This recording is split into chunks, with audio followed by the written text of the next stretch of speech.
The Final Chapter on JFK. Chapter 2, Segment 3, Industrial Complex. The second part of the military-industrial complex is the industrial part, and that relates to the manufacturers of war weapons. They make money by manufacturing them and selling them to both our U.S. government and to other countries around the world. The theory was that the manufacturing side wanted to encourage Kennedy's death so that way they could manufacture more weapons and make more money by not having our troops, our less than 0.5% of the troops, pulled out of the country. That's a thought. But that's not a good thought, and the reason it's not a good thought is because Kennedy brought in a guy to head the Department of Defense named Robert McNamara, who had been at Ford Motor Company, and he completely revitalized Ford.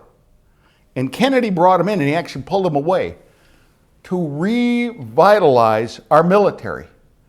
And so, and we're going to get into this in a little bit more detail, McNamara coming in absolutely exploded what we were doing in terms of new technology, new weapons, new everything. So in terms of manufacturers, you had a choice of either killing Kennedy and sticking with making old stuff or riding a new racehorse into the future.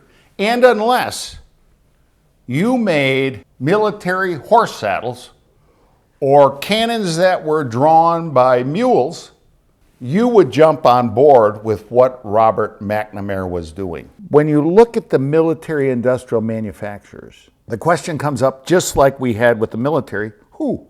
Was it Bell? Was it FMC? Martin? Armalite? Lockheed? Boeing? General Dynamics? Unidynamics? Northrop? Grumman? Raytheon? Which group, or was it the entire group, conspired together to then conspire with the military to kill Kennedy? When people make that claim, to understand how they can say that when they don't identify who it is, what company it is, or the actual reason why a leader of that company would do that if it's a public company and they're getting their salary and their options and their stock.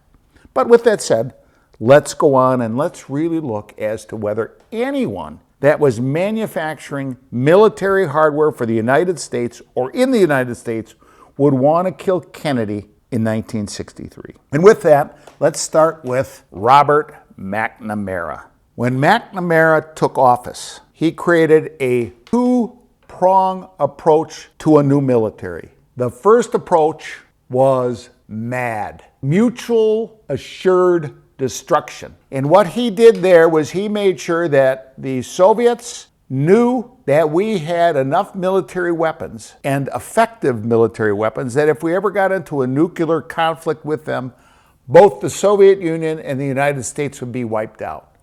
With that as a base, McNamara then knew that we wouldn't have world wars like we had in the past, but rather there'll be regional wars. And with regional wars, you can't fight the same way. You need speed, you need quickness, you need efficient weapons, you need small and tactical units, you have to beat people on quickness in communication and in travel.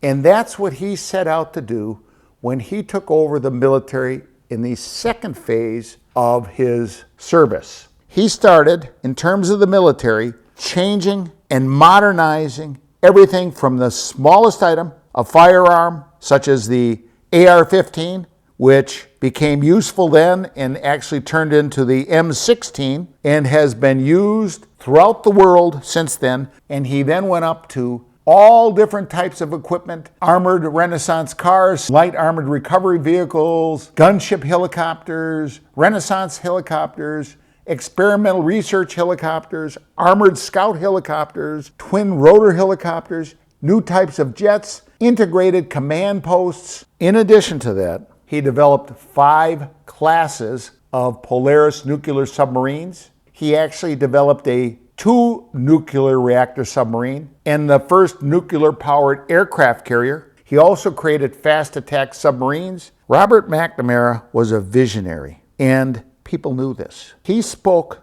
to NATO in 1962, and he discussed with all of the allies with NATO what he was doing and how he was doing it. After Kennedy's death, McNamara again talked to NATO just a few days later in December of 1963, summarizing the work that he had been doing with the U.S. military and with our manufacturers. With that said, there would not be a weapons manufacturer would ever want to get rid of Robert McNamara, who was developing all of these new weapons and giving new contracts in completely new areas to weapon manufacturers. And in this country for the last 50 years, the weapons manufacturers within the United States distribute outside the United States, anywhere, depending on the year, between 37 to 60% of all of the weapons used by all other nations. No one would kick those rewards to the curb in hopes of getting something more with a new president. It doesn't make sense. There would be no reason for these two groups to conspire together to kill President John F. Kennedy. And as such, they should be removed or lowered on our list of suspects. And now we'll be able to move on and examine our next possible suspect. See you in the next segment.